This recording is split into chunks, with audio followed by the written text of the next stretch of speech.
70 years have passed since the Nakba, the catastrophe in Arabic, took place in Palestine in 1948, in which more than 750,000 Palestinians were forcefully displaced from their homes and pushed into refugee camps in East Jerusalem, the West Bank, the Gaza Strip, and neighboring countries. But the Nakba didn't end in 1948. The catastrophe continues to affect more than 12 million Palestinians, who remain stateless today. Historical Palestine was mostly made up of Palestinian Muslims, Christians, and a small number of Jews, who generally lived together peacefully. The persecution of Jews across Europe led them to believe that they were not safe there, and Zionists saw Palestine as a prime location for a Jewish homeland. And it was clear that there were Palestinians on the land. Zionist leaders and common people alike got used to the idea that the only way of making Palestine a Jewish state is by causing the Palestinians to leave. The Jewish Zionist movement began organizing immigration and buying land in Palestine. This was the first step in turning Palestine into a Jewish homeland. Then World War I began. Britain promised Zionist support for a Jewish national home in Palestine.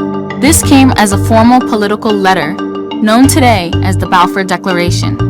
It also included that nothing shall be done which may prejudice the civil and religious rights of existing non-Jewish communities in Palestine. When World War I ended and the Ottoman Empire was defeated, Britain occupied Palestine. Britain provided the muscle under which they could simply emigrate. I mean, they couldn't have immigrated were it not for the British presence, because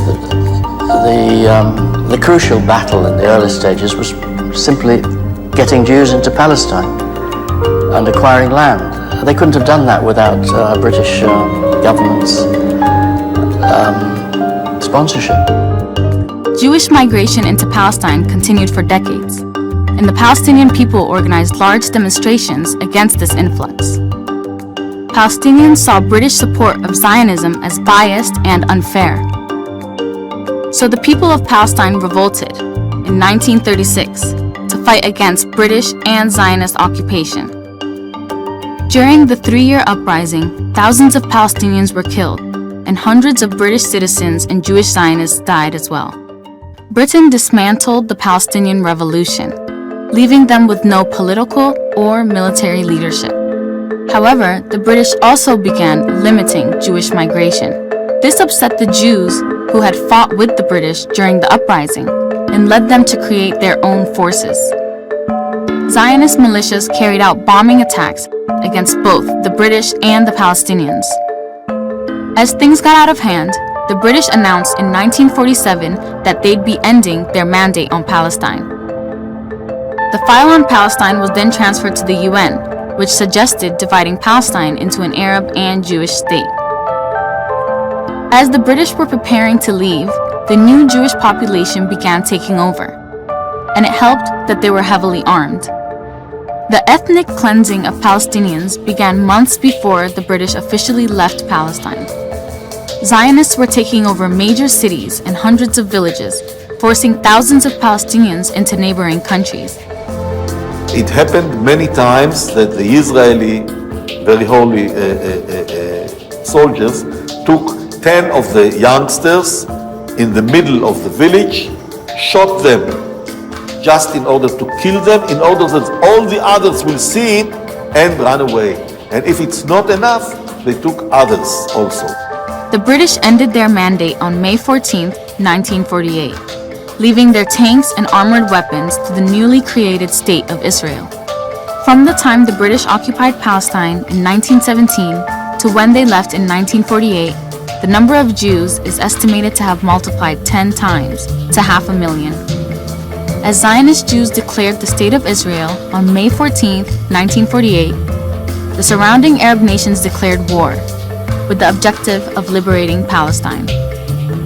Although Palestine had the support of other Arab nations and they outnumbered the Jewish population, the Israelis also had foreign military, political, and financial support. They were highly prepared, highly dedicated, well-armed, fighting force, which was superior to all the Arab armies combined. Israel grew beyond the UN partition lines during the Arab-Israeli War by destroying Arab villages and further reducing the Palestinian population. By April 1949, more than 500 villages and 10 cities were captured by the Israelis. Over 750,000 Palestinians were expelled from their homes, and over 13,000 Palestinians had been killed.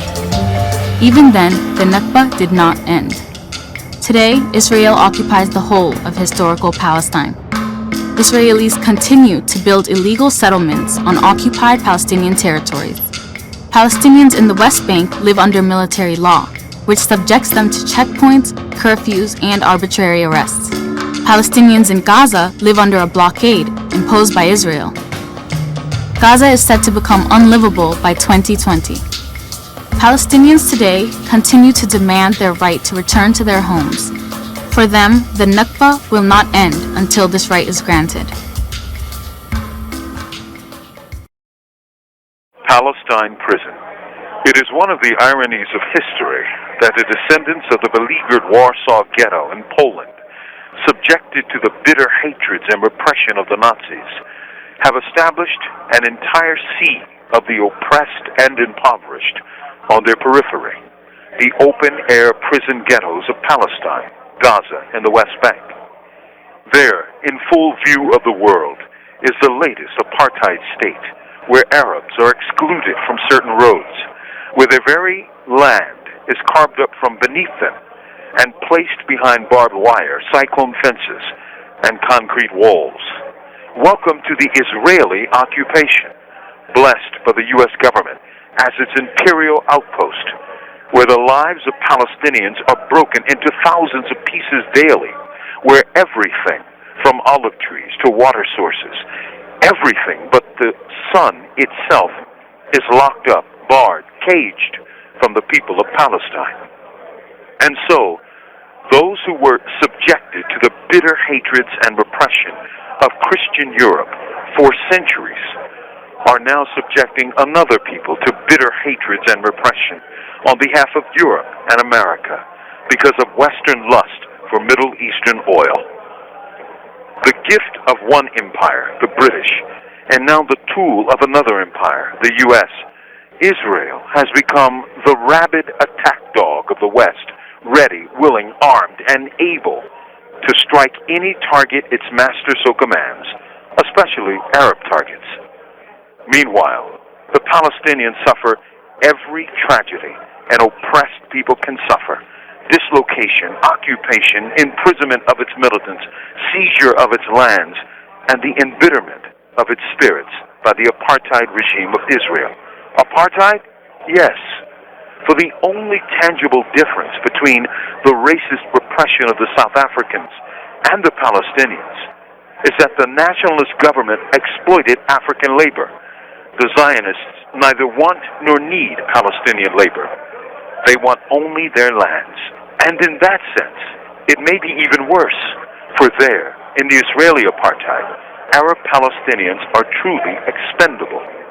And if you read comments in the Israeli press or listen to Israeli politicians, you find the naked racism and hatreds expressed against the Arabs that 60 years ago or so was expressed against German Jews, and 60 years before that expressed against Indian tribes and newly freed Africans in America. Israel is truly an apartheid country. We need to acknowledge this in order to mobilize against it. Down with apartheid anywhere in the world. From Imprisoned Nation, this is Mumia Abu-Jamal. These commentaries are recorded by Noel Hanrahan of Prison Radio.